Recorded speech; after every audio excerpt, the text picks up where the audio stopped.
कुछ गलत बोला है। जी मोहम्मद कौसर हसन जी, क्यों इस तरह का फिर माहौल बनाया जा रहा है कि इस तरह का बयान नहीं देना चाहिए? क्योंकि असदुद्दीन ओवैसी जी कह रहे हैं कि इस वक्त जब कोर्ट का फैसला आने वाला 3 अगस्त को, इस तरह का बयान मुख्यमंत्री को नहीं देना चाहिए। आप इस पर क्या देखते हैं? और जिस तरह से उन्होंने ये भी कहा है कि मुस्लिमों को इसमें पहल करनी चाहिए समाधान निकालने के लिए। धन्यवाद आपको बहुत बहुत। देखिए, मेरा मेरा ये मानना है कि माननीय मुख्यमंत्री योगी आदित्यनाथ जी एक मुख्यमंत्री होने के अलावा एक समाज से भी आते हैं और उस समाज के संत हैं। उस समाज में उनका बड़ा महत्व है। तो उन्होंने अपने समाज की और अपनी भावनाओं का प्रतिनिधित्व करते हुए ये बात की है। और इस देश में तो बोलने की आजादी है, प्रत्येक व्यक्ति को दायरे में रह करके अपनी बात कहने का पूरा अधिकार है। उन्होंने मुस्लिम समाज से ये अपेक्षा की है कि मुस्लिम समाज आगे आएगा। आप उससे जुड़ा हुआ, ठीक है, लेकिन अगर जो मेरा पहला सवाल था कि कोई आपत्ति नहीं है अगर 3 अगस्त के पहले अगर योगी आदित्यनाथ जो कि मुख्यमंत्री उत्तर प्रदेश के, अगर वो ऐसा बयान देते हैं तो उसमें कोई समस्या नहीं है? देखिए, कोई भी व्यक्ति, मैंने अभी वही कहा कि हमारे देश का संविधान प्रत्येक व्यक्ति को बोलने का अधिकार देता है, लेकिन दायरे में रहे। वो आजादी जब दूसरी लेकिन जब कोई व्यक्ति मुख्यमंत्री बन जाता है तो मुझे लगता है वो व्यक्ति नहीं रहता, वो मुख्यमंत्री रहता है और सभी समाज का प्रतिनिधित्व कर रहा होता है।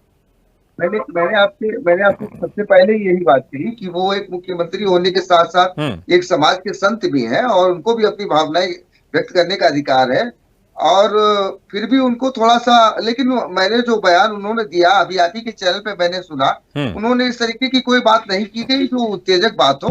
उन्होंने एक समाज की अपेक्षा की है और बाकायदा उन्होंने कहा कि मुस्लिम समाज यदि ऐसा करता है तो ऐसी कोई बात नहीं है, कोई भी अपील कर सकता है। मैं भी अपील कर सकता हूँ कि भाई मतलब जो है, जैसे कि अभी हमारी बहन कह रही थी कि पूजा हो या इबादत हो, लेना मालिक का ही नाम है। तो मैं भी जो है अपने भाइयों से अपील करता हूँ कि भाइयों झगड़ा खत्म करिए, चाहे नमाज हो या पूजा हो, लिया तो ईश्वर अल्लाह का ही नाम लिया जा रहा है। तो प्रत्येक व्यक्ति को भाई मेरे अपनी बात कहने का पूरा अधिकार है, लेकिन वो कानूनी दायरे में होना चाहिए। अपील के साथ उन्होंने ये भी कहा है कि अगर ज्ञानवापी को मस्जिद कहेंगे तो विवाद तो होगा ही।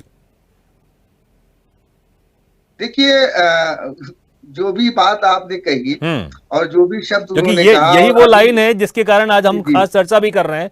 और मीडिया में अब कल की जब प्रिंट मीडिया में ये बड़े बड़े हेडलाइंस में छापा भी जाएगा, और मुझे लगता है अगर ये लाइन नहीं होती तो शायद इस तरह की इतनी चर्चा नहीं होती। क्योंकि अपील करना चाहिए, सभी समाज से आगे समाधान कीजिए, लेकिन ये कहना कि अगर ज्ञानवापी को मस्जिद कहोगे तो विवाद तो होगा ही।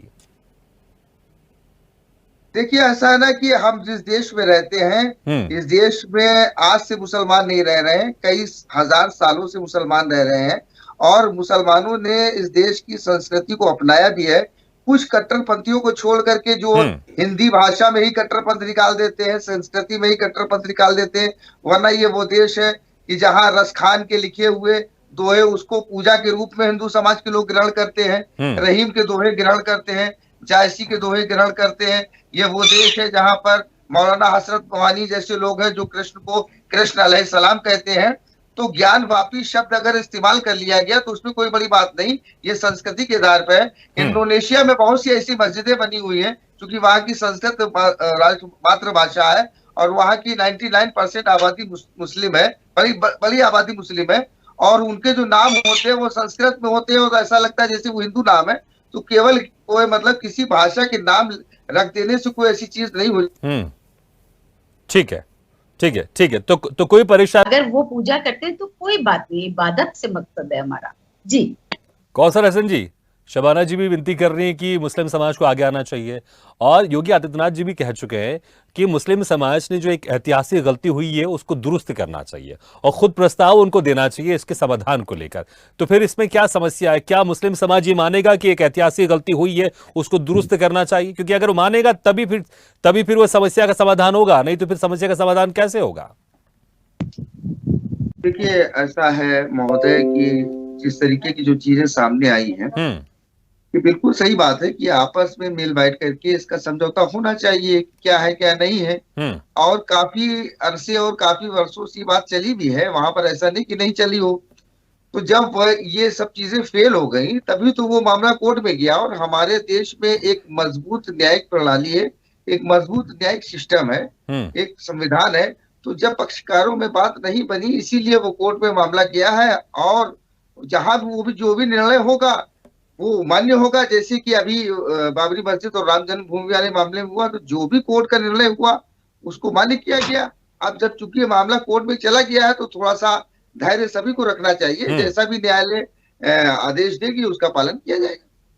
नहीं, लेकिन जिस तरह से योगी आदित्यनाथ जी ने कहा है कि कुछ ऐतिहासिक गलती हुई है, मुस्लिम समाज को उसको दुरुस्त करना चाहिए, लेकिन क्या ये तो चीजें नहीं मान रहा मुस्लिम समाज ना, तभी तो ये मामला कोर्ट में गया। अगर पहले से अगर ये चीजें क्लियर होती, हाँ ऐतिहासिक गलती हुई उसको दुरुस्त करना चाहिए, तो मुझे लगता है इसका कब से समाधान हो चुका होता।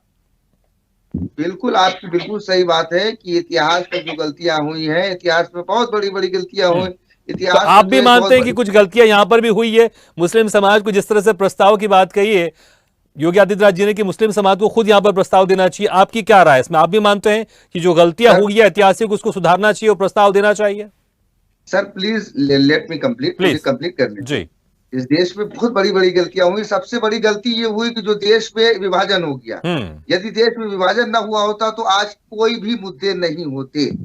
तो अब उन गलतियों की पुनरावृत्ति न हो, इसलिए ये जो भी संवेदनशील और जो भी नाजुक मुद्दे हैं, इन मुद्दों पर जो बड़े बड़े लोग हैं जिनकी करोड़ों लोग बातें सुनते हैं, उन करोड़ों लोगों को अपनी भावनाओं को संयमित रहते हुए इस दिशा में ठोस प्रयास करना चाहिए, जिससे कि बड़े से भी बड़े मुद्दे किसी एक व्यक्ति को भी हताहत किए हुए सुलझ जाएं।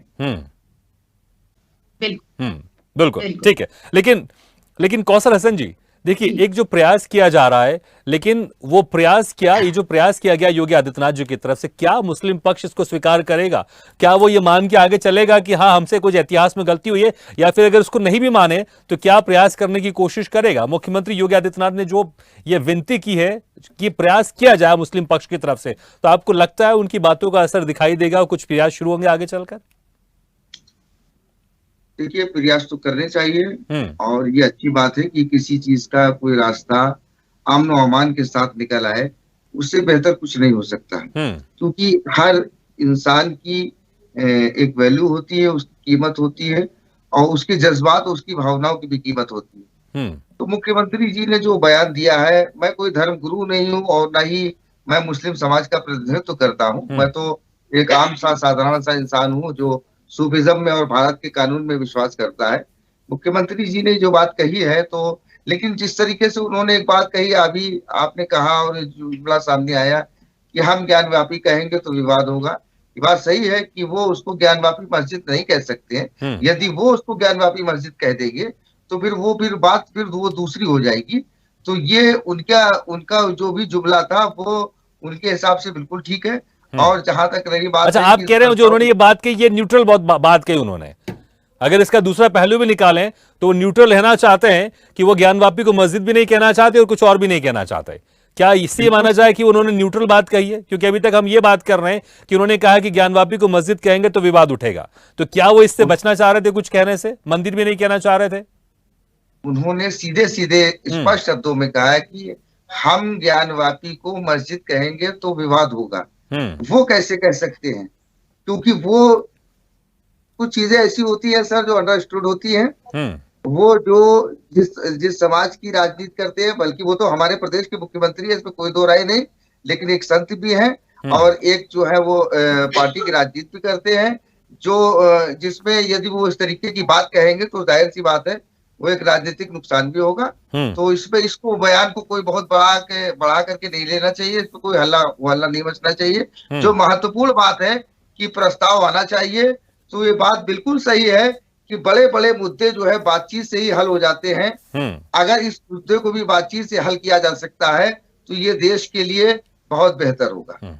ठीक है, अमरनाथ मिश्रा जी। ठीक है, तो हम नहीं समझते कि हिंदू मुस्लिम के नाम पे हमारे यहाँ कुछ होगा। ठीक है, कौसर हसन जी आप जो कह रहे थे कि व्यक्तिगत तौर पर उन्होंने अपनी कुछ दिल की बात भी कही इंटरव्यू के समय, लेकिन क्या इसको लोकसभा चुनाव से भी जोड़कर नहीं देखा जा सकता कि एक सोची समझी राजनीति के तहत ये बयान दिया जा रहा है ताकि एक माहौल बनाया जाए? मुश्किल से 1 साल का समय बाकी है 2024 में लोकसभा चुनाव को लेकर। सर इसको तो हमारे देश का बच्चा भी समझ सकता है कि कोई भी सियासी पार्टी का या कोई भी सियासत करने वाला बंदा हो तो जाहिर सी बात है कि उसकी निगाह, उसका लक्ष्य जो होता है वो चुनावी होता है। और प्रत्येक राजनीतिक पार्टी को ये अधिकार है कि वो चुनाव लड़े और उसको जीते, और जीतने के लिए जो भी उसको उपाय करना हो उसको उपाय करे। तो अगर इसको चुनाव से भी जेल करके देखा जा रहा है तो ये कोई बड़ी बात नहीं है। बिल्कुल भारतीय जनता पार्टी का तो मुद्दा ही रहा है, धर्म पर और राष्ट्रवाद पर भारतीय जनता पार्टी की राजनीति रही। सभी पार्टियों की अपने अपने एजेंडे होते हैं, तो बीजेपी का ये एजेंडा है, तो अब चूंकि हमारे देश का संविधान और हमारे देश का कानून उसको इजाजत देता है, तो इसमें ना तो इतनी ज्यादा हाय तौबा की जरूरत है, ना तो इतनी ज्यादा इस पे वावैला और चर्चा की आवश्यकता है।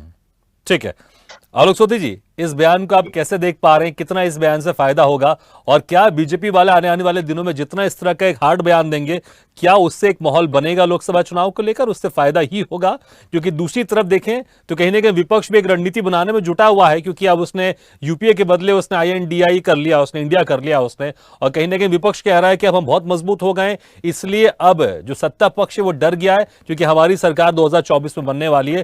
तो एक हार्ड हिंदुत्व के तहत, क्योंकि विपक्ष कहीं ना कहीं हम देखते हैं जो उनकी कुछ पार्टियां वो सॉफ्ट हिंदुत्व के तहत जाती है, क्या सत्ता पक्ष खासकर बीजेपी ये हार्ड हिंदुत्व की तरफ बढ़ रही है? देखिए, इलेक्शन जीतने के लिए तो आपको हार्डनेस की जरूरत पड़ती है, लेकिन देश चलाने के लिए आपको मॉडरेट होना पड़ता है। जैसा कि आपने पिछले भी चुनाव में देखा है, 10 साल से जो है आपके बीजेपी की सरकार, NDA लेड बीजेपी सरकार चल रही है, उसने जीतने